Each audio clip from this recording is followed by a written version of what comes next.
ಓಂ ನಮೋ ಭಗವತೆ ವಾಸುದೇವಾಯ. ಎಲ್ರಿಗೂ ನಮಸ್ತೆ. ಇವತ್ತು ವಾಸುದೇವ ಆಸ್ಟ್ರೋ ಗೋಲ್ಡ್ ಯೂಟ್ಯೂಬ್ ಚಾನಲ್ಗೆ ನಿಮ್ಗೆಲ್ಲ ಸ್ವಾಗತ. ಇವತ್ತಿನ ವಿಚಾರ ಏನಪ್ಪಾ ಅಂದ್ರೆ, ನನಗೆ ಮದುವೆ ಆಗುತ್ತಿಲ್ಲ ಅಂತ ಸುಮಾರು ಜನ ಕರೆ ಮಾಡ್ತಿರ್ತಾರೆ. ಇವತ್ತಿನ ಕಾಲದಲ್ಲಿ ಒಂದು 100 ಜನ ಫೋನ್ ಮಾಡಿದ್ರೆ ಅದ್ರಲ್ಲಿ 80% ಜನಕ್ಕೆ ಇದೇ ಸಮಸ್ಯೆ ಇರುತ್ತೆ. ಏನಕ್ಕೆ ಅಂದ್ರೆ ಏಜ್ ಆಗೋಗ್ತಾ ಇದೆ, 30 ಆಗಿದೆ, 32, 33, 35 ಆಗ್ತಾ ಇದೆ ಸರ್, ಇನ್ನ ಆಗ್ತಾ ಇಲ್ಲ. ಏನಿದೆ ಸಮಸ್ಯೆ? ನಮ್ಮ ಜಾತಕದಲ್ಲಿ ಅಷ್ಟು ಘನಘೋರವಾದ ಸಮಸ್ಯೆ ಏನಾದ್ರು ನಮ್ಮ ಜಾತಕದಲ್ಲಿ ಇದೆಯಾ? ಬೇರೆಯವ್ರಿಗೆಲ್ಲ ಆಗೋಗ್ತಾ ಇದೆ, ನನ್ಗೆ ಯಾಕೆ ಆಗ್ತಾ ಇಲ್ಲ ಅನ್ನೋದು ಒಂದು ದೊಡ್ಡ ಕ್ವಶನ್ ಇರುತ್ತೆ. ನೋಡಿ, ಇದರಲ್ಲಿ 2 ವಿಚಾರ ಅಂತ ನಾವು ತಿಳ್ಕೊಳ್ಬೇಕು. ಒಂದು, ನಮ್ಮ ಜಾತಕದಲ್ಲಿರುವಂತ ಸಮಸ್ಯೆ ಅದು ನಿಜಾನ ಅನ್ನೋದು ಫಸ್ಟ್ ತಿಳ್ಕೊಳ್ಬೇಕಾಗುತ್ತೆ. 2, ನಮ್ಮಲ್ಲೇ ಇರುವಂತ ಕೆಲವೊಂದು ಸಮಸ್ಯೆಗಳನ್ನ ನಾವು ಕ್ಲಾರಿಫೈ ಮಾಡ್ಕೊಳ್ದೆ ಇದ್ರೆ ನಮ್ಗೆ ಖಂಡಿತ ಮದುವೆ ಆಗಲ್ಲ. ಅದೇನು ಅನ್ನೋದು ಇವತ್ತು ನಿಮ್ಗೆ ತಿಳಿಸ್ಕೊಡ್ತಾ ಹೋಗ್ತೀನಿ. ಕೆಲವೊಬ್ರು ನನಗೆ ಫೋನ್ ಮಾಡಿ ಫಸ್ಟ್ ನಾನು ಆಗ್ಲೇ ಹೇಳ್ದಂಗೆ, ಸರ್ ನಾನು ಸುಮಾರು ವರ್ಷದಿಂದ ಹುಡುಕ್ತಾ ಇದ್ದೀನಿ, 5 ವರ್ಷ 6 ವರ್ಷದಿಂದ ಹುಡುಕ್ತಾ ಇದ್ದೀನಿ, ಆದ್ರೂ ಮದುವೆ ಆಗ್ತಾ ಇಲ್ಲ. ನನ್ನ ಜಾತಕದಲ್ಲಿ ಅಂತ ಘನಘೋರವಾದಂತ ಸಮಸ್ಯೆ ಆದ್ರೂ ಏನಿದೆ, ಏನಕ್ಕೆ ನನಗೆ ಈ ಸಮಸ್ಯೆ ಅಂತ ಕೇಳ್ತಿರ್ತಾರೆ. ನೋಡಿ, ಮೊದಲಿಂದಾಗಿ ಜಾತಕದ ಸಮಸ್ಯೆ ಇದು ತುಂಬಾನೇ ಇಂಪಾರ್ಟೆಂಟ್. ಎಲ್ಲ ಆರೋಸ್ಕೋಪ ಬರುತ್ತೆ ಸರ್, ಸಾಧಾವಳಿಲಿ ಮ್ಯಾಚ್ ಆಗ್ತಾ ಇಲ್ಲ ಅಂದ್ರೆ ಅವ್ರಿಗೂ ನಮಗೂ ಹೊಂದಾಣಿಕೆ ಆಗ್ತಾ ಇಲ್ಲ, ಗ್ರಹ ಮೈತ್ರಿ ಹೊಂದಾಣಿಕೆ ಆಗ್ತಾ ಇಲ್ಲ, ಕುಜದೋಷ ಇದೆ, ಏನ್ ಮಾಡೋದು? ನಮ್ ಬರುವಂತ ಪಾರ್ಟ್ನರ್ಗೆ ಎಲ್ರಿಗೂ ಕುಜದೋಷ ಇರುವಂತದ್ದೇ, ಏನ್ ಮಾಡೋದು? ನಾನು ಕಳೆದ ಎಪಿಸೋಡ್ಸ್ಗಳೆಲ್ಲ ಎಕ್ಸ್ಪ್ಲೈನ್ ಮಾಡಿದ್ದೀನಿ. ಯಾರ್ಯಾರಿಗೆ ಕುಜದೋಷ ಇರೋದು ಫೇಮಸ್ ಆಗಿರ್ತಾರೆ, 80% ಅಷ್ಟು ಜನಕ್ಕೆ ಕುಜದೋಷ ಇರುವಂತದ್ದು ನೇಮ್ ಫೇಮ್ ಮಾಡಿರ್ತಾರೆ ಅವ್ರ ಸೊಸೈಟಿಲಿ. ಅವ್ರು ಯಾರೇ ಒಂದು, ನಾನು ಹಳೆ ವಿಡಿಯೋಸ್ ನೋಡಿ, ಎಷ್ಟು ಜನಕ್ಕೆ ಕುಜದೋಷ ಇದೆ ಅವರೆಲ್ಲ ಫೇಮಸ್ ವ್ಯಕ್ತಿಗಳಾಗಿರುವಂತದ್ದೇ. ಮತ್ತೆ ಕಳತ್ರ ದೋಷ ಇದೆ, ಶುಕ್ರ ಏನಾದ್ರು ಲಗ್ನದಿಂದ 6, 8ನೇ ಮನೇಲಿ ಇದ್ರೆ ಕಳತ್ರ ದೋಷ ಇದೆ. ಸೊ ಅದಕ್ಕೆ ನನ್ಗೆ ಮದುವೆ ಆಗ್ತಾ ಇಲ್ವಾ ಅನ್ನೋದು ಒಂದು ದೊಡ್ಡ ಕ್ವಶನ್.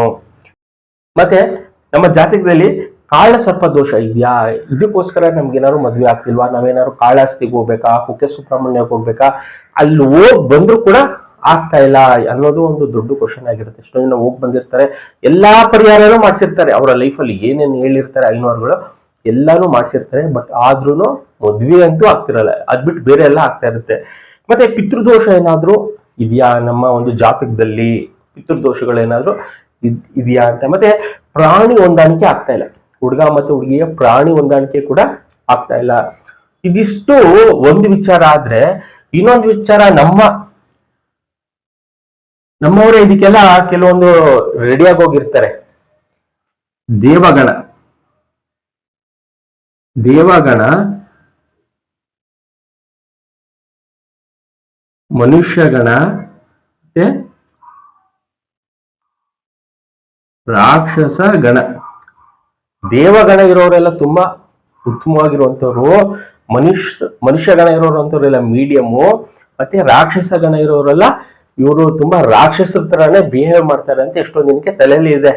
ಅದಕ್ಕೆ ಎಷ್ಟೊಂದು ಜನಕ್ಕೆ ರಾಕ್ಷಸ ಗಣ ನಕ್ಷತ್ರದವ್ರು ಏನಾದ್ರು ಬಂದ್ರೆ ರಿಜೆಕ್ಟ್ ಮಾಡ್ತಿರ್ತಾರೆ. ಖಂಡಿತ ನೀವು ಮಾಡ್ತಿರುವಂತ ದೊಡ್ಡ ತಪ್ಪು ಅಂತ ನಾನು ಹೇಳ್ತೀನಿ.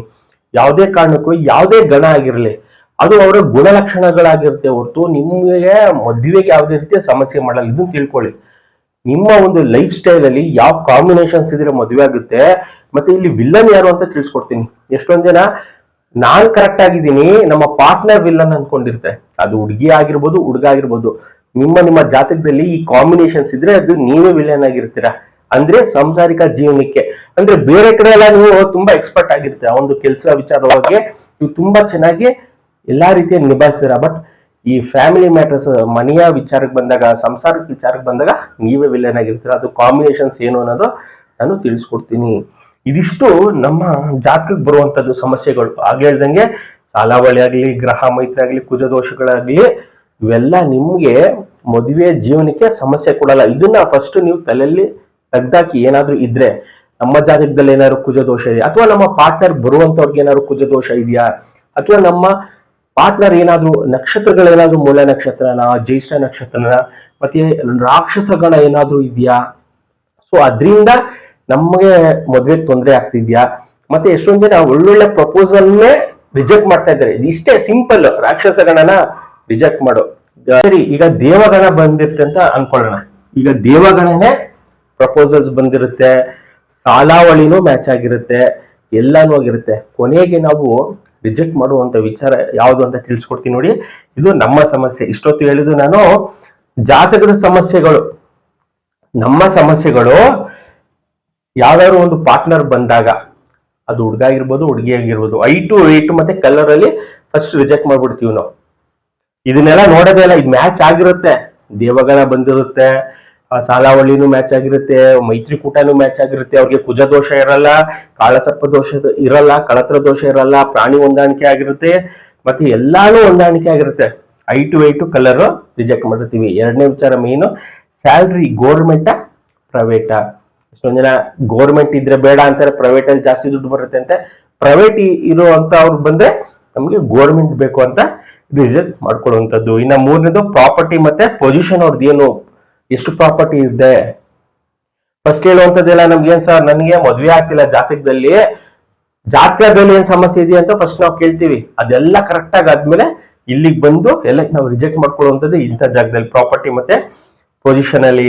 ಮತ್ತೆ ಆನ್ಯುವಲ್ ಇನ್ಕಮ್ ಮತ್ತೆ ಅವ್ರ ಸ್ಟೇಟಸ್, ಅವ್ರ ವರ್ಷಕ್ಕೆ ಎಷ್ಟು ಬರುತ್ತೆ, ಅವ್ರಿಗೆ ದುಡ್ಡು, ಅವ್ರದ್ದು ಏನಿದೆ ಇನ್ಕಮ್, ಮತ್ತೆ ಅವ್ರ ಸ್ಟೇಟಸ್ ಏನು, ಅವ್ರ ಸ್ಟೇಟಸ್ಗೂ ನಮ್ ಸ್ಟೇಟಸ್ಗೂ ಮದುವೆ ಆಗ್ ಬರುತ್ತಾ.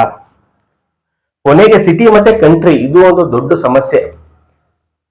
ಇಲ್ಲಿರೋರು ಬೇರೆ ದೇಶಕ್ಕೆ ಹೋಗ್ಬೇಕು ಅನ್ಕೊಂಡಿರ್ತಾರೆ, ಅಥವಾ ಬೇರೆ ದೇಶ ಪ್ರಪೋಸ್ ಬಂದವರು ನಾನು ಆಗಲ್ಲ ಅಂತಾರೆ. ಮತ್ತೆ ನಾನು ಇಂಥ ಊರಲ್ಲೇ ಮದ್ವೆ ಆಗ್ಬೇಕು ಅನ್ನೋದು ಕೆಲವೊಬ್ರು ಫಿಕ್ಸ್ ಆಗಿರ್ತಾರೆ. ಸೊ ಅಂತ ಊರು ಕೊಡಲ್ಲ, ಹೇಳ್ತಿರ್ತಾರೆ, ಓ ಆ ಹಳ್ಳಿಗ ನಮ್ಮ ಹುಡುಗಿನ ಕೊಡಲ್ಲ, ಅಥವಾ ನಮ್ಮ ಹುಡುಗಿ ಅಲ್ಲಿಂದ ತರಲ್ಲ, ಇಂಥ ಊರ ಬೇಡಪ್ಪ. ಇಲ್ಲಿ ಮೇನ್ ಆಗಿ ಕಾನ್ಸೆಪ್ಟ್ ಬಿಟ್ಬಿಡ್ತಾರೆ. ನಮ್ಗೆ ಒಂದು ವಧು ಬೇಕು, ಒಂದು ವರ ಬೇಕು ಅನ್ನೋದಕ್ಕೆ ಫಸ್ಟ್ ಆಗಿ ಕಾನ್ಸೆಪ್ಟ್ ಇರೋದು ಅದು. ನಮ್ಗೊಂದು ಒಳ್ಳೆ ವರ ಬೇಕು ಅಥವಾ ಒಂದು ಒಳ್ಳೆ ವಧು ಬೇಕು ಅಂತ ಸ್ಟಾರ್ಟಿಂಗ್ ಇರುತ್ತೆ. ನಾವು ಯಾವಾಗ ಇದ್ರಲ್ಲಿ ಜಂಪ್ ಮಾಡ್ತೀವಿ, ಮದ್ವೆ ಮಾಡಕ್ಕೆ ಅಂತ ಇಳಿತೀವಿ, ಇದೆಲ್ಲ ಸಮಸ್ಯೆ ನಿಮ್ಗೆ ಸುತ್ತಕೊಳ್ಳುತ್ತೆ. ಇದನ್ನೆಲ್ಲ ಬೇರಿಸಿ ಮದ್ವೆ ಆಗುವಂತದ್ದೇ ಮದ್ವೆ. ಇದನ್ನೆಲ್ಲ ಬೇರಿಸಿದ್ರೇನೆ ನಿಮ್ಗೆ ಮದ್ವೆ ಆಗುತ್ತೆ. ಏನಕ್ಕೆ ಅಂದ್ರೆ ಯಾವ್ದಾದ್ರಲ್ಲೂ ಒಂದ್ರಲ್ಲಿ ನೀವು ಸಿಗಾಕೊಳ್ತೀರಾ, ನೀವು ಯಾವ್ದಾದ್ರು ಒಂದ್ರಲ್ಲಿ ಬಿಟ್ಕೊಡ್ಲೇಬೇಕಾಗುತ್ತೆ. ಅದ್ ಯಾವ ವಿಚಾರ ಅಂತ ಅದು ನಿಮಗ್ ಬಿಟ್ಟಿರುತ್ತೆ. ಎಷ್ಟೊಂದ್ ಜನ ಹೇಳ್ತಾರೆ, ನಾನು ಅಂತ ಊರಿಗೆ ಕಾಲೇ ಇಡಲ್ಲ, ಅಂತ ಊರಿಂದ ಹೆಣ್ಣು ತರಲ್ಲ, ಗಂಡು ತರಲ್ಲ ಅಂತ ಹೇಳ್ತಾರೆ. ಇಂಥವೆಲ್ಲ ನಾವು ಬಿಟ್ರೇನೆ ನಮ್ಮ ಒಂದು ಈಗೋ ಅಂತ ನಾವೇನ್ ಕರಿತೀವಿ, ಆಗ್ಲೇ ಕೂಡ ನಮ್ಗೆ ಮದುವೆ ಆಗುವಂಥದ್ದು. ಪ್ರಶ್ನೆಗಳು ಇದರಲ್ಲಿ 1000 ಇರುತ್ತೆ. ನಮ್ಮ ಜ್ಯೋತಿಷ ಶಾಸ್ತ್ರ ಅಂತ ಕೇಳುವಂತ ಪ್ರಶ್ನೆಗಳಲ್ಲಿ 1000 ಇರುತ್ತೆ. ಒಬ್ರಿಗೆ ಒಂದೊಂದ್ ತರ ಕನ್ಫ್ಯೂಷನ್. ನಮ್ಮ ಜಾತಕದಲ್ಲಿ ಹಿಂಗಿದೆ, ಕಾಳಸರ್ಪ ದೋಷ ಇರೋದ್ರಿಂದಾನೇ ಮದ್ವೆ ಆಗ್ತಿಲ್ಲ, ನಮ್ಮ ಮಗಳಿಗೆ ಕುಜ ದೋಷ ಇರೋದ್ರಿಂದಾನೇ ಮದ್ವೆ ಆಗ್ತಿಲ್ಲ. ಯಾರು ಒಬ್ರು ಹೇಳ್ಬಿಟ್ರೆ ಸಾಕು, ಲೈಫ್ ಟೈಮ್ ನಮ್ಮ ತಲೆಯಲ್ಲಿ ಅದೇ ತುಂಬಿಕೊಂಡಿರುತ್ತೆ. ಓ ನಮ್ಮ ಜಾತಕದಲ್ಲಿ ಕುಜದೋಷ ಇದೆಯಂತೆ, ಅದಕ್ಕೆ ಮದ್ವೆ ಆಗ್ತಿಲ್ಲ ಅಂತ. ಮತ್ತೆ ಇನ್ನೊಂದಿಷ್ಟು ಜನ ಏನ್ ಮಾಡ್ತಾರೆ ಅಂದ್ರೆ, ಆದಾಗ ಆಗುತ್ತೆ ಬಿಡು, ಹಣೆಲ್ ಬರ್ದಂಗ ಆಗುತ್ತೆ ಬಿಡು ಅಂತ ಎಷ್ಟೊಂದ್ ಜನ ಟೈಮ್ ವೇಸ್ಟ್ ಮಾಡ್ಕೊಂಡು ಏಜ್ ಕಳ್ಕೊಂಡಿರ್ತಾರೆ. ನಿಮ್ಮ ಪ್ರಯತ್ನ ಇಲ್ಲದೆ ಯಾವುದೇ ಒಂದು ಕೆಲಸ ಆಗಲ್ಲ, ಅದನ್ನ ಫಸ್ಟ್ ತಿಳ್ಕೊಳ್ಳಿ. ನಿಮ್ಮ ಪ್ರಯತ್ನ ಇರಬೇಕು. ಎಷ್ಟೊಂದ್ ಜನ ಇನ್ನೊಂದು ವಿಚಾರ ಏನಪ್ಪಾ ಅಂದ್ರೆ, ಹುಡುಗ ಆಗ್ಲಿ ಅಥವಾ ಹುಡುಗಿ ಆಗ್ಲಿ, ಅವ್ರ ಮೇಲ್ನೋಟಿಕೆ ಮನೇಲಿ ಒಪ್ಕೊಂಡಿರ್ತಾರೆ, ಅವರ ಮನ್ಸಲ್ಲಿ ಒಪ್ಕೊಂಡಿರಲ್ಲ, ಮದ್ವೆ ಆಗಕ್ಕೆ ರೆಡಿ ಇರಲ್ಲ, ಇನ್ನೊಂದ್ ಸ್ವಲ್ಪ ಡಿಲೇ ಆಗ್ಲಿ ಅಂತ. ಆಗೇನಾಗುತ್ತೆ ಅಂದ್ರೆ, ಒಳ್ಳೊಳ್ಳೆ ಪ್ರಪೋಸಲ್ಸ್ ಬಂದಿರುತ್ತೆ ಅವರ ಒಂದು ದಶಾಭುಕ್ತಿಗಳಲ್ಲಿ, ಆಗ್ಲೂ ಕೂಡ ಈ ರೀತಿ ಸಮಸ್ಯೆ ಆಗುವಂತ ಖಂಡಿತ. ನಿಮ್ಗೆ ಫಸ್ಟ್ ನೀವು ರೆಡಿ ಆಗಿರ್ಬೇಕು. ನಾನು ಮದುವೆ ಆಗಕ್ಕೆ ಇಚ್ಛೆ ಇದ್ರೆ ಫಸ್ಟ್ ಅದೇ ಮದ್ವೆಗೆ ನಾವು ಇದನ್ನೆಲ್ಲ ಹುಡ್ಕೋದು, ಜಾತಕದಲ್ಲಿ ಸಮಸ್ಯೆ ಎಲ್ಲ ಹುಡ್ಕೋದು. ನಿಮ್ಮ ಮನಸ್ಸಿನಲ್ಲಿ ಏನ್ ಸಮಸ್ಯೆ ಅನ್ನೋದು ತುಂಬಾ ಇಂಪಾರ್ಟೆಂಟ್ ಆಗುತ್ತೆ. ನೀವು ಫಸ್ಟ್ ಮದುವೆಗೆ ಎಸ್ ಅಂದಾಗ ಅಲ್ಲಿಗೆ 50% ಓಕೆ ಆದಂಗೆ. ನೀವು ಮನಸ್ಸಲ್ಲಿ ರೆಡಿ ಇದ್ದು ಸುಮ್ಮನೆ ಪೇರೆಂಟ್ಸ್ ಮುಂದೆ ಹೂ ಅನ್ನೋದು, ಬರೋ ಪ್ರಪೋಸಲ್ಸ್ಗೆಲ್ಲ ಬೇಡ ಅನ್ನೋದು ಅಂತ ಮಾಡಿದ್ರೆ ಮದ್ವೆ ಅಂತ ಖಂಡಿತ ಆಗಲ್ಲ. ಇನ್ನೊಂದು, ಇದಿಷ್ಟು ನಾವು ಮೇಲೊಟ್ಟಿಗೆ ಗೊತ್ತಾಗುತ್ತೆ. ಇನ್ನೊಂದು, ನಮ್ಮ ಜಾತಕದಲ್ಲಿ 7th ಕಸ್ಪ್ ಅಂತ ಇರುತ್ತೆ. ಅಲ್ಲಿ ಏನಾದ್ರೂ ರೆಟ್ರೋಗ್ರೇಡ್ ಆಗಿದ್ರೆ ನಿಮ್ಗೆ ಮಿನಿಮಮ್ 28 ಇಂದ 30 ಇಯರ್ಸ್ ಆಗೇ ಬಿಡುತ್ತೆ. ಎಷ್ಟೇ ಪ್ರಯತ್ನ ಮಾಡಿದ್ರು 7ನೇ ಕಸ್ಪ್ ಅಂತ ನೋಡ್ತೀವಿ, ಅಲ್ಲಿ ಏನೋ ರೆಟ್ರೋಗ್ರೇಡ್ ಇದ್ರೆ ಖಂಡಿತ ಆಗ್ಬಿಡ್ತೀವಿ. ಇನ್ನೊಂದು, ಎಷ್ಟೊಂದ್ ಜನ ಇಷ್ಟಪಟ್ಬಿಡ್ತಾರೆ, ಲವ್ ಮಾಡಿರ್ತಾರೆ, ಅವ್ರಿಗೆ ಕಾಂಬಿನೇಷನ್ ಅಲ್ಲಿ 5ನೇ ಮನೆ ಇದ್ದಾಗ ಸ್ವಲ್ಪ ಇಷ್ಟಪಡ್ತಾರೆ. ಅಲ್ಲಿ ಏನಾದ್ರೂ ಅವ್ರ ಕಾಂಬಿನೇಷನ್ ಅಲ್ಲಿ 2ನೇ ಮನೆ, 7, 11ನೇ ಮನೆ ಬಂದ್ರೆ ಲವ್ ಮ್ಯಾರೇಜ್ ಆಗುತ್ತೆ. ಅಥವಾ ಏನಾದ್ರು 8 ಮತ್ತೆ 12 ಬಂದ್ರೆ ಅಲ್ಲಿ ಏನಾದ್ರೂ ಹೊಡೆದಾಟ, ಪೊಲೀಸ್ ಸ್ಟೇಷನ್, ಜೈಲು ಹಿಂಗೆಲ್ಲ ಆಗೋಗುತ್ತೆ. ಇದನ್ನ ನಾವು ನೋಡ್ಕೊಳ್ಬೇಕು ಜಾತಕದಲ್ಲಿ, ಲವ್ ಮ್ಯಾರೇಜ್ ಇದೆಯಾ, ಅರೇಂಜ್ ಮ್ಯಾರೇಜ್ ಇದೆಯಾ ಅಂತ. ಮತ್ತೆ ಇನ್ನೊಂದು ಕಾಂಬಿನೇಷನ್ಸ್ ನಾವು ನೋಡ್ತೀವಿ. ನಮ್ಗೆ ಏನಾದ್ರೂ ಮದುವೆ ಆಗ್ಬೇಕು ಅಂದ್ರೆ ನೋಡಿ, 2, 7, 11 ಈ ಕಾಂಬಿನೇಷನ್ ಇರಲೇಬೇಕಾಗುತ್ತೆ.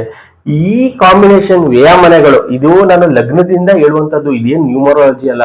ಲಗ್ನದಿಂದ 2ನೇ ಮನೆಗೆ 1ನೇ ಮನೆ ವ್ಯಯ, 7ನೇ ಮನೆಗೆ 6ನೇ ಮನೆ ವ್ಯಯ, 11ನೇ ಮನೆಗೆ 10ನೇ ಮನೆ ವ್ಯಯ. ಈ ಕಾಂಬಿನೇಷನ್ಸ್ ಏನಾದ್ರು ಇದ್ರೆ 1-6-10 ನಿಮ್ಗೆ ಈಸಿಯಾಗಿ ಆಗ್ತಿರ, ಕೆಲ್ಸನೂ ಬೇಗ ಸಿಕ್ಬಿಡುತ್ತೆ. ಕಾಂಬಿನೇಷನ್ ಅಲ್ಲಿ ಈ 1-6-10 ಇದ್ರೆ ನಿಮ್ಗೆ ಒಂದು ಫ್ಯಾಮಿಲಿ ಏನಾದ್ರು ಒಂದು ಕಿರಿಕಿರಿ ಇರುತ್ತೆ. ಇದು ಇಬ್ರಲ್ಲೂ ಇದ್ರೆ ಡೈವರ್ಸ್ ಆಗ್ಬಿಡುತ್ತೆ. ಕಾಂಬಿನೇಷನ್ ಅಲ್ಲಿ ಇಬ್ರಲ್ಲಿ ಒಬ್ರಿಗಿರ್ಬೋದು, ಹುಡುಗನ್ಗಿರ್ಬೋದು ಅಥವಾ ಹುಡುಗಿರ್ಬೋದು, ಯಾರಿಗಿರ್ತಾರೆ ಅವ್ರ ಆಪೋಸಿಟ್. ಈ 2-7-11 ಇರೋರು ಕಾಂಪ್ರಮೈಸ್ ಆಗ್ಬೇಕಾಗುತ್ತೆ. 1-6-10 ಏನ್ ಮಾಡುತ್ತೆ ಅಂದ್ರೆ ಅದು ರೂಲಿಂಗ್ ಪಾರ್ಟಿ, ಅದು ಮ್ಯಾನೇಜರ್ ಆಗುವಂತದ್ದು. ಮತ್ತೆ ಇದು ಆಫೀಸ್ ವರ್ಕ್ ಅಲ್ಲಿ ಅವರು ತೊಡಗಿಸ್ಕೊಳ್ಳೋದು ಜಾಸ್ತಿ, ಕೆಲಸದ ವಿಚಾರಗಳಲ್ಲಿ, ಮನೆ ವಿಚಾರಗಳಲ್ಲಿ ಇಂಟ್ರೆಸ್ಟ್ ಕಮ್ಮಿ ಇರುತ್ತೆ. ಅದಕ್ಕೆ ಕಾಂಬಿನೇಷನ್ ಅಲ್ಲಿ ಯಾರಿಗೆ 1-6-10 ಇಬ್ರಿಗೂ ಇದ್ದಾಗ ಕಿರಿಕಿರಿ ಜಾಸ್ತಿ ಇರುತ್ತೆ. ಮತ್ತೆ ಇಬ್ರು ಕೆಲಸದಲ್ಲಿ ಇದ್ರೇನೆ ಸೂಕ್ತ. ಇವತ್ತಿನ ಕಾಲದಲ್ಲಿ ಎಲ್ರಿಗೂ ಕಾಂಬಿನೇಷನ್ 6 ಅನ್ನೋದು ಜಾಸ್ತಿ ಬರ್ತಾ ಇದೆ. ಈ 6 ಅನ್ನೋದು ಜಾಸ್ತಿ ಬಂದಾಗ ಏನ್ ಮಾಡುತ್ತೆ ಅಂದ್ರೆ 7ನೇ ಮನೆಗೆ 6ನೇ ಮನೆಯ ವ್ಯಯ ಬಂದಾಗ ಸ್ವಲ್ಪ ಕಿರಿಕಿರಿ ಜಾಸ್ತಿ ಇರುವಂತದ್ದು. ಅದಕ್ಕೆ ಇವತ್ತು ನೋಡ್ಬೋದು 3 ತಿಂಗಳಿಗೆ ಡೈವರ್ಸ್ ತಗೊಳ್ಳುವಂಥದ್ದು, 6 ತಿಂಗಳಿಗೆ ಡೈವರ್ಸ್. ಏನಕ್ಕೆ ಅಂದ್ರೆ ಎಲ್ರಿಗೂ ಕಾಂಬಿನೇಷನ್, ಹುಡುಗನಿಗೂ 6ನೇ ಮನೆ ಇರುತ್ತೆ, ಹುಡುಗಿಗೂ 6ನೇ ಮನೆ ಇರುತ್ತೆ. ಮೇನ್ ಆಗಿ ದಶಾಭುಕ್ತಿನೂ ಅದೇ ನಡೀತಾ ಇರುತ್ತೆ. ಮೇನ್ ಆಗಿ ದಶನೂ ಅದೇ ನಡೆದಾಗ ಈ ಸಮಸ್ಯೆ ಬರ್ತಾನೆ ಇರುತ್ತೆ. ಲೈಫ್ ಲಾಂಗ್ ಇರುತ್ತೆ ಕೆಲವೊಬ್ಬರಿಗೆ, ಕೆಲವೊಂದು ಆ ದಶ ಮುಗಿಯೋ ತನಕ ಇರುತ್ತೆ. ಉದಾಹರಣೆಗೆ ಗುರುದಶ ಏನಾದ್ರು 16 ಇಯರ್ಸ್ ಇರುತ್ತೆ, ಇದು ದಶ ಮುಗ್ದು ನೆಕ್ಸ್ಟ್ ಅವ್ರ ಕಾಂಬಿನೇಷನ್ ಅಲ್ಲಿ 2-7-11 ಬಂದಾಗ ಅವಾಗ ಸಮಾಧಾನ ಆಗ್ತಾರೆ. ಇದು ಕೆಲವೊಬ್ರು ನೋಡ್ತಾರೆ, ಅವ್ರ ಮದ್ವಾಗಿ ಇಂದನೂ ಕಿರಿಕಿ ಅಂದ್ರೆ ಅವ್ರಿಗೆ 2-3 ದಶದಲ್ಲಿ ಹಂಗೆ ಇರುತ್ತೆ. ಗುರು ದಶ ಆದ್ಮೇಲೆ ಶನಿ ದಶ ಆದ್ಮೇಲೆ ಬುಧ ದಶ, ಕಾಂಬಿನೇಷನ್ ಇದೇ ಇದ್ರೆ ಕಿರಿಕಿರಿನೇ ಇರುತ್ತೆ. ಒಂದು ದಶ ಇನ್ನೊಂದು ದಶ ಚೇಂಜ್ ಆದಾಗ ಅವರು ಕೂಡ ಚೇಂಜ್ ಆಗ್ತಾ ಇರುತ್ತೆ. ಇದು ನಮ್ಗೆ ಮದುವೆ ಆಗ್ತಿಲ್ಲ ಅಂತ ಪಾಪ ಏನೋ ಸಮಸ್ಯೆ ಸಿಗಾಕೊಂಡಿದ್ದಾರೆ ಅಂತ ನಾವು ನೋಡಿದಾಗ, ಅವರ ಒಂದು ಆರೋಸ್ಕೋಪ್ ನೋಡಿದಾಗ ಕಾಂಬಿನೇಷನ್ಸ್ ಈ ರೀತಿ ಇರುತ್ತೆ. ಅವ್ರು ಹೇಳೋದೇ ಬೇರೆ, ನಾವೆಲ್ಲ ಫುಲ್ ಇಂಟ್ರೆಸ್ಟ್ ಆಗ್ತಾ ಇದೀವಿ ಅಂತ, ಬಟ್ ಯಾವ್ದಾದ್ರಲ್ಲಿ ಒಂದು ಸಿಗಾಕೊಂಡಿರ್ತಾರೆ. ಗೌರ್ಮೆಂಟ್ ಜಾಬ್ ಬೇಕು ಅಂತ ಹೇಳ್ತಿರ್ತಾರೆ, ಬಟ್ ಕೇಳಿದ್ರೆ ಜಾತಕ ಮ್ಯಾಚ್ ಆಗ್ತಿಲ್ಲ ಅಂತ ಹೇಳುವಂಥದ್ದು. ಇದನ್ನ ನೀವು ಯಾವ್ದಾದ್ರೂ ಒಂದು ಸ್ಯಾಕ್ರಿಫೈಸ್ ಮಾಡ್ಲೇಬೇಕಾಗುತ್ತೆ ನಿಮ್ಮ ಲೈಫಲ್ಲಿ. ನೋ ಸ್ಯಾಕ್ರಿಫೈಸ್ ನೋ ಮ್ಯಾರೇಜ್ ಅಷ್ಟೇ. ಅದನ್ನ ನೀವು ಫಸ್ಟ್ ಮೈಂಡ್ ಅಲ್ಲಿ ಇಟ್ಕೊಳ್ಳಿ. ಯಾವ್ದಾದ್ರು ಒಂದು ವಿಚಾರ ನೀವು ಸ್ಯಾಕ್ರಿಫೈಸ್ ಮಾಡ್ಲೇಬೇಕಾಗುತ್ತೆ. ಮತ್ತೆ ಇನ್ನ ಈ ವಿಚಾರಕ್ಕೆ ಬರೋಣ. ಈ ಜಾತಕದ ಸಮಸ್ಯೆ, ಕುಜದೋಷ ಇರ್ಬೋದು, ನಿಮ್ಗೆ ಸಾತಿ ಇರ್ಬೋದು, ಮೈತ್ರಿಕೂಟ ಇರ್ಬೋದು, ಇದು ನಿಮ್ಮ ಲೈಫ್ಗೆ ಸಮಸ್ಯೆ ಕೊಡಲ್ಲ. ಇದನ್ನ ಫಸ್ಟ್ ನೀವು ಅರ್ಥ ಮಾಡ್ಕೊಳ್ಳಿ. ಎಷ್ಟೊಂದು ಜನ ಸರ್ ನನಗೆ 36ಕ್ಕೆ 33 ಬಂದಿದೆ, ಬಟ್ ಆದ್ರೂ ನಮ್ಮ ಮನೆಗಳಲ್ಲಿ ಕಿರಿಕಿರಿ ಏನಕ್ಕಿದೆ ಅಂದ್ರೆ ನಿಮ್ಮ ದಶಾಭುಕ್ತಿ ಯಾವ್ದು ನಡೀತಾ ಇದೆ ಅಂತ ನಾವು ನೋಡ್ತೀವಿ. ಮೇನ್ ಆಗಿ ಲಗ್ನ ನೋಡ್ತೀವಿ, ಚಂದ್ರನೇ ಇಂಪಾರ್ಟೆಂಟ್. ನಿಮ್ಮ ಜಾತಕದಿಂದ, ಹುಡುಗನ ಜಾತಕದಿಂದ ಹುಡುಗಿಯ ಜಾತಕ ಚಂದ್ರ ಮ್ಯಾಚ್ ಆಗಿದೆ ಅನ್ನೋದು ನೋಡ್ತೀವಿ. ಅಲ್ಲಿ ಏನಾದ್ರು 6ನೇ ಮನೆ 8-12 ಬಂದ್ರೆ ಬೇಡ ಅಂತ ರಿಜೆಕ್ಟ್ ಮಾಡ್ತೀವಿ ಹೊರತು, ನಿಮ್ಗೆ ಮಿಕ್ಕಿದ ಯಾವುದೇ ಸಮಸ್ಯೆ ಬರ್ಲಿ, ಅದು ರಾಕ್ಷಸ ಗಣ ಆಗಿರ್ಬೋದು, ಮನುಷ್ಯ ಗಣ ಆಗಿರ್ಬೋದು, ಖಂಡಿತ ಮಾಡ್ಕೊಳ್ಳಿ. ಇರೋದೇ 27 ನಕ್ಷತ್ರ. 27 ನಕ್ಷತ್ರನ 3 ಭಾಗ ಮಾಡಿದೀವಿ. ಅದನ್ನ ದೇವಗಣ, ಮನುಷ್ಯಗಣ ಮತ್ತೆ ರಾಕ್ಷಸದ ಗಣ. ಇದ್ರಲ್ಲಿ ಯಾವ ನಕ್ಷತ್ರಗಳು ನೀವು ಮದುವೆ ಆಗ್ಬೋದು, ಸಮಸ್ಯೆ ಇಲ್ಲ. ಮೇನ್ ಆಗಿ ನಿಮ್ಮ ಚಂದ್ರ ಎಲ್ಲಿರ್ತಾನೆ ಅಲ್ಲಿಂದ 6, 8 ಮತ್ತೆ 12ನೇ ಮನೆ ಬೇಡ ಅಂತ ಹೇಳ್ತೀವಿ ಹೊರತು, ಇನ್ನು ಮಿಕ್ಕಿದ್ದು ನೀವು ಏನೇ ಸಮಸ್ಯೆ ಬಂದ್ರು ಮದುವೆ ಆಗ್ಬೋದು. ನಿಮ್ಮ ಆರೋಸ್ಕೋಪ್ ಅಲ್ಲಿ ಕಾಂಬಿನೇಷನ್ ಅಲ್ಲಿ 2-7-11 ಕಾಂಬಿನೇಷನ್ ಯಾವ್ದಿದೆ ಅನ್ನೋದು ನೋಡ್ಕೋಬೇಕಾಗುತ್ತೆ. 2ನೇ ಮನೆ ಯಾವ ಗ್ರಹ ಇದೆ, ಅಥವಾ 7ರಲ್ಲಿ ಯಾವ್ದಿದೆ, ಅಥವಾ 11ನೇ ಮನೆಯಲ್ಲಿ ಯಾವ ಗ್ರಹ ಇದೆ ಅಂತ ಗ್ರಹಕ್ಕೆ ಸಂಬಂಧಪಟ್ಟಿರೋದು ಮಂತ್ರ ಪಠನೆ ನೀವು ಮಾಡ್ಬೇಕಾಗುತ್ತೆ. ಅಲ್ಲಿ ಯಾವ ಗ್ರಹ ಇದೆ 2ನೇ ಮನೆ 7, 11, ಆ ಗ್ರಹಕ್ಕೆ ಸಂಬಂಧಪಟ್ಟಿರೋದು ಉಂಗ್ರ, ರುದ್ರಾಕ್ಷಿ ಮತ್ತೆ ಕ್ರಿಸ್ಟಲ್ಸ್ ಹಾಕೊಳ್ಳೋದ್ರಿಂದ ನೀವು ಈ ಸಮಸ್ಯೆಯಿಂದ ಹೊರಗೆ ಬರ್ಬೋದು. ಮತ್ತೆ ನಿಮ್ಗೆ ಬೇಗ ಕೂಡ ನೀವೇನ್ ಅನ್ಕೊಂಡಿದ್ದೀರಾ ಮದುವೆ ಆಗ್ಬೇಕು ಅಂತ, ಅದು ಬೇಗ ಸಕ್ಸಸ್ ಆಗ್ತಾ ಹೋಗುತ್ತೆ. ಇದನ್ನ ನಾವು ಮಾಡ್ಬೇಕಾಗುತ್ತೆ. ಮತ್ತೆ ಕಾಂಬಿನೇಷನ್ಸ್ ಅಲ್ಲಿ ಯಾವ ಗ್ರಹ ನಿಮ್ಗೆ 8ನೇ ಮನೆ 12ನೇ ಮನೆ ಇದೆ, ಆ ಗ್ರಹಕ್ಕೆ ಸಂಬಂಧಪಟ್ಟಿದ್ದು ಸ್ವಲ್ಪ ಪದಾರ್ಥಗಳನ್ನ ನೀವು ಡೊನೇಟ್ ಮಾಡ್ಬೇಕಾಗುತ್ತೆ. ದಾನ, ಬಡವ್ರಿಗೆ. ಎಷ್ಟೊಂದು ಜನ ದೇವಸ್ಥಾನಕ್ಕೆ ಕೊಡ್ಬೇಕಾ ಅನ್ನೋದು ಒಂದು ದೊಡ್ಡ ಕನ್ಫ್ಯೂಷನ್ ಇರುತ್ತೆ. ಬಡವ್ರಿಗೆ ದಾನ ಮಾಡ್ಬೇಕಾಗುತ್ತೆ. ಇದಿಷ್ಟು ವಿಚಾರ. ನನಗೆ ಮದುವೆ ಆಗುತ್ತಿಲ್ಲ ಅಂತ ಎಷ್ಟೊಂದು ಜನ ಪಾಪ ಇವತ್ತು ಕೂಡ ಕೊರಗ್ತಾ ಇದಾರೆ, 33, 35 ಆಗಿದ್ದು ಅಂತ. ಈಗಲೂ ಕೂಡ ಅದು ಚಾನ್ಸಸ್ ಇದೆ. ಫಸ್ಟ್ ನೀವು ಪ್ರಯತ್ನ ಮಾಡಿ. ಪ್ರಯತ್ನ ಆದ್ಮೇಲೆ ಕಾಂಬಿನೇಷನ್ಸ್ ಅಲ್ಲಿ ಹುಡುಗನ ದಶ ಯಾವ್ದು ನಡೀತಾ ಇದೆ, ಹುಡುಗಿಯ ದಶ ಯಾವ್ದು ನಡೀತಾ ಇದೆ, ಅಲ್ಲಿ ಯಾವ ರೀತಿ ಬಿಹೇವ್ನೆಸ್ ಹೆಂಗಿರ್ತಾರೆ ಅನ್ನೋದು ತಿಳ್ಕೊಂಡ್ರೆ ಸಾಕು. ಎಲ್ಲಾನು ಮ್ಯಾಚ್ ಮಾಡಿ ನಾವು ಮದುವೆ ಆಗ್ತೀವಿ ಅಂದ್ರೆ ಖಂಡಿತ ಅದು ಸಾಧ್ಯ ಇಲ್ಲ. ಯಾವ್ದಾದ್ರೂ ಒಂದು ಸಮಸ್ಯೆ ಇದ್ದೇ ಇರುತ್ತೆ. ಮತ್ತೆ ಇದೂ ಕೂಡ ಅಷ್ಟೇ, ನಾವು ಏನ್ ಅನ್ಕೊಂಡಿದೀವಿ ಹಂಗೆ ಇರ್ಬೇಕು ಹುಡುಗ, ಹಿಂಗೆ ಇರ್ಬೇಕು, ಮತ್ತೆ ಇದೇ ಊರಲ್ಲಿ ಇರ್ಬೇಕು ಅಂತೆಲ್ಲ ಅನ್ಕೊಂಡ್ರೆ ಖಂಡಿತ ಮದ್ವೆ ಆಗಕ್ಕೆ ಸಾಧ್ಯ ಇಲ್ಲ. ಯಾಕಂದ್ರೆ ನೀವು ಯಾವ್ದಾದ್ರು ಒಂದಕ್ಕೆ ಸ್ಯಾಕ್ರಿಫೈಸ್ ಆದ್ರೆ ನಿಮ್ಮ ಮದುವೆ ಖಂಡಿತ ಆಗುತ್ತೆ. ಹುಡುಗನ ಜಾತಕ ಅಥವಾ ಹುಡುಗಿಯ ಜಾತಕದಲ್ಲಿ ದಶಾಭುಕ್ತಿ ತುಂಬಾ ಇಂಪಾರ್ಟೆಂಟ್. ಆ ದಶಾಭುಕ್ತಿಗಳಲ್ಲಿ ಯಾವ ಕಾಂಬಿನೇಷನ್ಸ್ ಇದೆ ಅನ್ನೋದು ತುಂಬಾ ಇಂಪಾರ್ಟೆಂಟ್ ಆಗುತ್ತೆ. ಅದ್ರ ಮೇಲೆ ಡಿಪೆಂಡ್ ಆಗಿರುತ್ತೆ ನಮ್ಗೆ ಮದುವೆ ಬೇಗ ಆಗುತ್ತೋ ಲೇಟ್ ಆಗುತ್ತೋ ಅನ್ನೋದು ಈ ಕಾಂಬಿನೇಷನ್ಸ್ ಮೇಲೆ ಡಿಪೆಂಡ್ ಆಗುತ್ತೆ. ಅದೇ ಫೈನಲ್, ಇದೆಲ್ಲ ಫೈನಲ್. ನಮ್ಗೆ 36ಕ್ಕೆ 30 ಬಂದಿದೆ ಅದು ಅಲ್ಲ ಫೈನಲ್. ಅವ್ರು ಹೆಂಗಿರುತ್ತೆ, ಅವರ ಗುಣಲಕ್ಷಣಗಳು, ಅವರ ಕ್ಯಾರೆಕ್ಟರ್ಸ್ ಹೆಂಗಿರುತ್ತೆ ಅನ್ನೋದು ಅವರ ಒಂದು ದಶಾಭುಕ್ತಿಗಳಲ್ಲಿ ನಾವು ತಿಳ್ಕೊಳ್ತಾ ಹೋಗ್ಬೋದು. ಇದಿಷ್ಟು ವಿಚಾರ. ಯಾರು ವಾಸುದೇವ ಆಸ್ಟ್ರೋಗೋಲ್ಡ್ ಯೂಟ್ಯೂಬ್ ಚಾನಲ್ ಸಬ್ಸ್ಕ್ರೈಬ್ ಮಾಡ್ಕೊಂಡಿಲ್ಲ ಮಾಡ್ಕೊಳ್ಳಿ, ನಾನು ಹಾಕುವಂತ ವಿಡಿಯೋಸ್ ನಿಮ್ಗೆ ರೀಚ್ ಆಗುತ್ತೆ. ಮತ್ತೆ ಈ ನನ್ನ ಚಾನಲ್ ದೋಷ ಕಾಟ ಎದುರಿಸುವಂಥದ್ದೆಲ್ಲ ಇರಲ್ಲ. ಎಷ್ಟೊಂದು ಜನ ಪೇರೆಂಟ್ಸ್ ಮಾಡಿ ಇದೇ ಪಾಪ ಕನ್ಫ್ಯೂಷನ್ ಆಗಿದ್ದಾರೆ, ಹೆಂಗೆ ಮ್ಯಾಚ್ ಮೇಕಿಂಗ್ ಮಾಡೋದು, ಏನ್ ಸಮಸ್ಯೆ ಆಗಿದೆ ನಮ್ಮ ಮಗಳ ಜಾತಕ ಅಥವಾ ನಮ್ಮ ಮಗನ ಜಾತಕದಲ್ಲಿ ಏನ್ ಸಮಸ್ಯೆ ಆಗಿದೆ ಅಂತ ತುಂಬಾ ಜನ ಪ್ರಶ್ನೆ ಕೇಳ್ತಿದ್ರೆ ಕಾಂಬಿನೇಷನ್ಸ್ ನೋಡ್ಕೊಳ್ಳಿ. 2711 ಇದ್ರೆ ಖಂಡಿತ ಬೇಗ ಮದುವೆ ಆಗುತ್ತೆ. 1610 ಇದ್ರೆ ಒಂದು ಡಿಲೇ ಆಗುತ್ತೆ. ಬಟ್ ಅದ್ರ ನೆಕ್ಸ್ಟ್ ಭುಕ್ತಿಗಳು ಯಾವಾಗ ಬರುತ್ತೆ ನಾವು ವೇಟ್ ಮಾಡ್ಬೇಕಾಗುತ್ತೆ. Thank you.